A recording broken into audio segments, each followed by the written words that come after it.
My name is Juice. I'm an artist, despite what my channel suggests. If you look at any of my other social medias, you'll see the only thing that I post is art.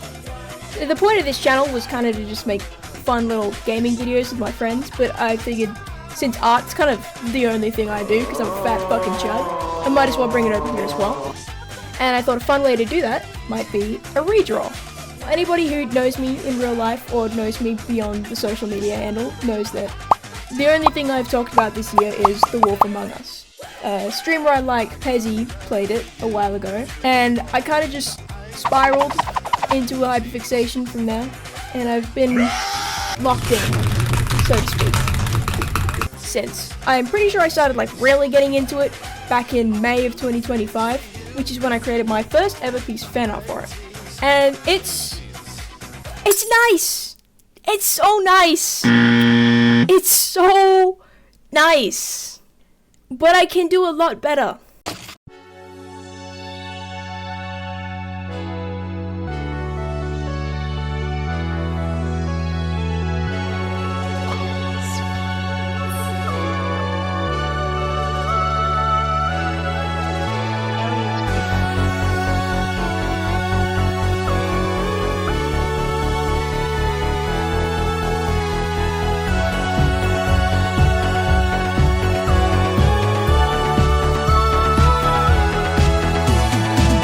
Now, like I said, this was drawn back in May of 2025, so almost a year old, but not quite.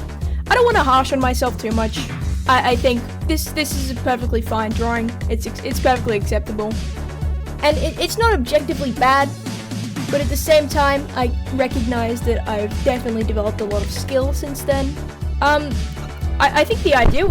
Okay, that was my bird, sorry. Hi George. You guys want to say hi to George? George, say hi.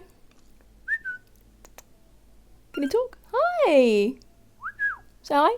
Say hi. I like the general idea of the drawing. I think the color palette's cool. I really like the wolf in the smoke, like the silhouette of the wolf in the smoke. I think that was kind of sick. I like that sort of almost comic-y style I was going for to mimic Telltale's models. But I think I can do a lot better in terms of composition and just kind of the general structure of the drawing as well. And George agrees.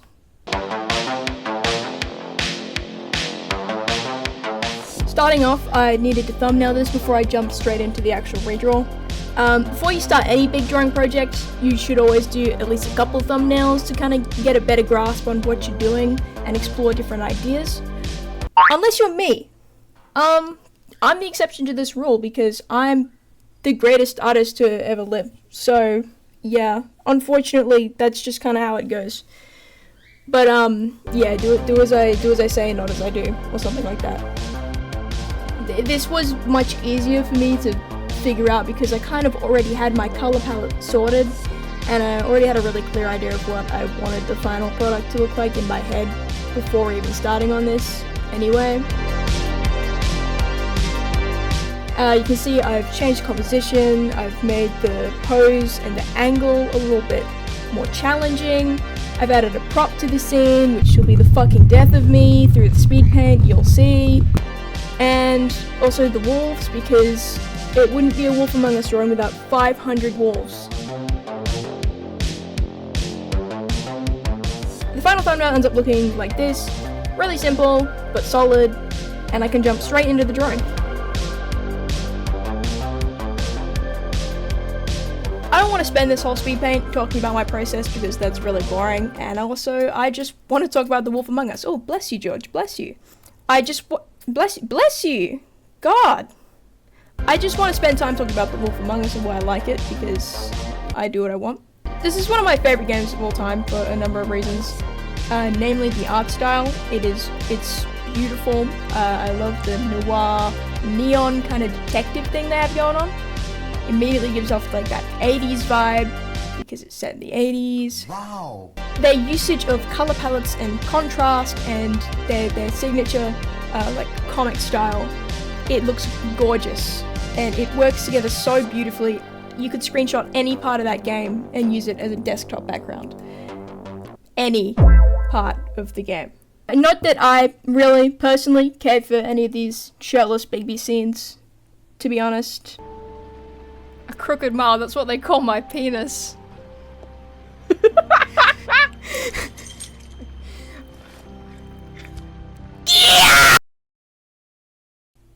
Yeah, I don't know, I think I don't know.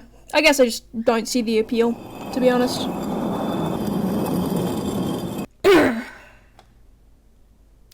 Anyway, this part of the drawing is where I start getting scared, so I duplicate my canvas like 50 times. And I also just kind of wanted to pause here and get a little bit of peer review from my good friends Gubby and Oki.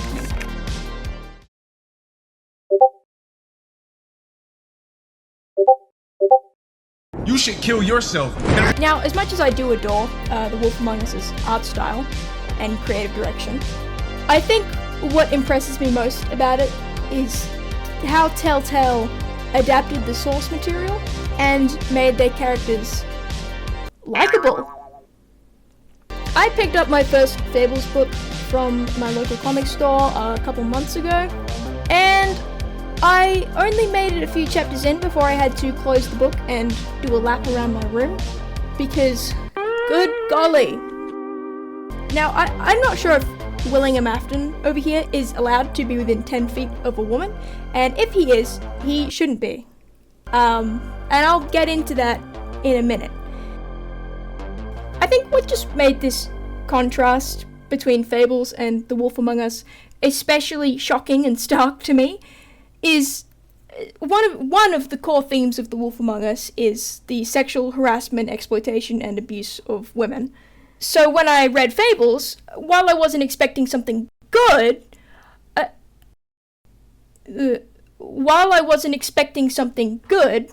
I definitely wasn't expecting what I got, which was... Now, those of keen eye may have spotted something a little out of the ordinary appeared on my canvas at this point, and I don't really have a good explanation for that, other than, Fuck me. No, I think it's funnier.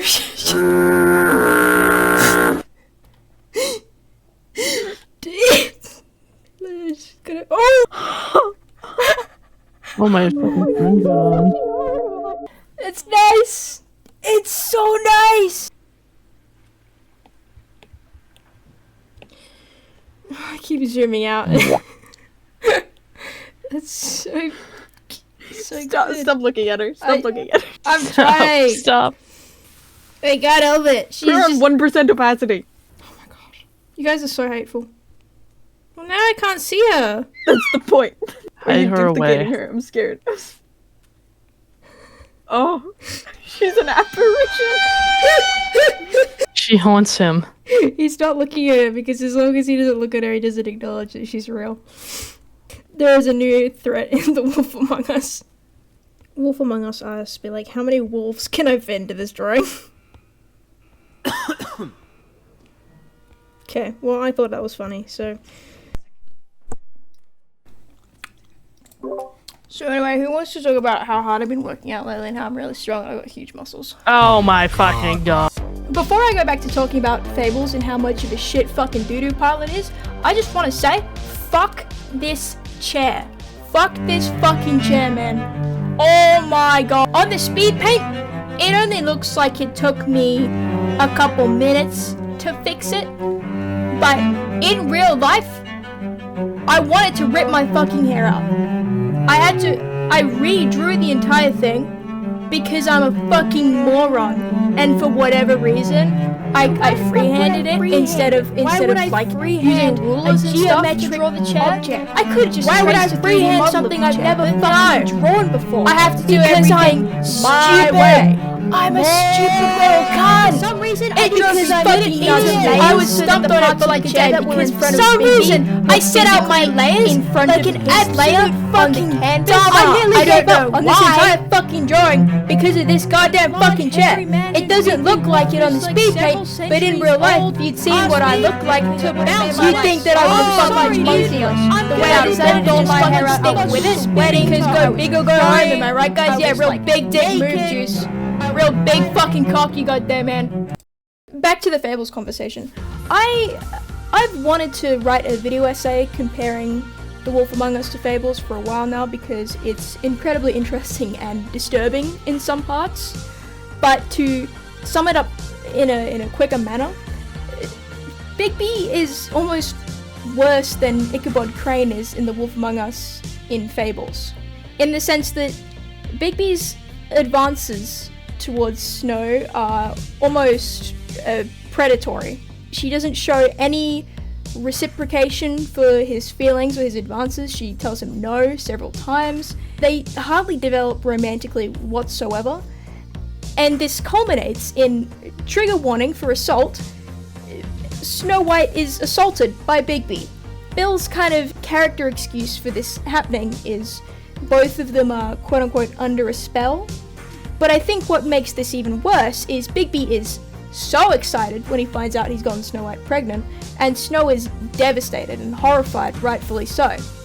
And look, anybody who's scrolled through my account for like 3 seconds knows that even before I read Fables, I wasn't a huge Snow White x Bigby buff. But I have to give huge props to Telltale for how they rewrote these two's dynamic and laid out some proper ground for a romance to develop in a way that is likable. Bill's writing it's something special. It's something really special, man. One thing I will praise him for is I like that Bigby is more of an unapologetic asshole in Fables to everyone. But I don't like this when it's combined with him being so creepy towards Snow and not getting any backlash for it. In fact, being rewarded for it by the narrative. It's fucked. It's so fucked, and it's written like Bill thinks that because they were both under a spell when Snow was assaulted, there's no harm, no foul. Bill's writing doesn't make you want to root for anyone. I have no problem with characters that are unapologetically assholes. I love them. But when none of your characters make me feel compelled to keep reading in hopes that they're going to achieve their goal, I just don't want to read. So you can see why I'm so shocked when you compare it to The Wolf Among Us, where Bigby is actively working to bust Crane for being an absolute freak towards Snow. And what makes that even more confusing is that in Fables, Crane being like that and being reprimanded for his actions towards Snow is also canon. So I'm not sure why Bill thinks what Crane does is any different to what Bigby does. I have to say, I also hate that Bigby refers to his children as his pups. That's awful. I'm sorry, man. When we're in the fucking Omegaverse now, dude. Get me the fuck out of here. I skimmed through the rest of Fables. I think the frustrating part is there are definitely some fun little plot lines and stories that happen in there. It's just it feels like those 14-year-olds that try and write an OC story, but they make it like unnecessarily edgy. Bill Willingham is like the Vivzy Pop of comic books, I think. Am I allowed to say that? He tries too hard to write something really edgy and shock factor, and it just falls flat on its fucking face because I don't find it amusing so much as it's just like, well, that's stupid, and I don't like you, and I don't like any of these characters. I don't want anyone here to win. I'm so grateful for how Telltale rewrote these characters. They did a fantastic job. In The Wolf Among Us, Bigby is complex, he's standoffish, and he's cold, he's reserved, because he's not really sure how to interact with the other Fables.